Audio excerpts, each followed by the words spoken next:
श्रियकान्ताय कल्याणनिधये निधयेऽर्तिनाम् श्रीवेङ्कटनिवासाय श्रीनिवासाय मङ्गलम् लक्ष्मी सविभ्रमालोकसुभ्रूविभ्रमचक्षुषे चक्षुषे सर्वलोकानां वेङ्कटेशाय मङ्गलम् श्रीवेङ्कटाद्रिशृङ्गाग्रमङ्गलाभरणाङ्गये मङ्गलानां निवासाय श्रीनिवासाय मङ्गलम्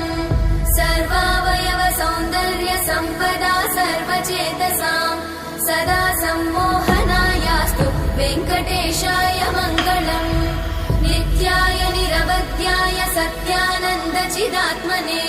सर्वान्तरात्मने श्रीमद् वेङ्कटेशाय मङ्गलम् स्वतः सर्वविदे सर्वशक्तये सर्वशेषिने सुलभाय सुशीलाय वेङ्कटेशाय मङ्गलम्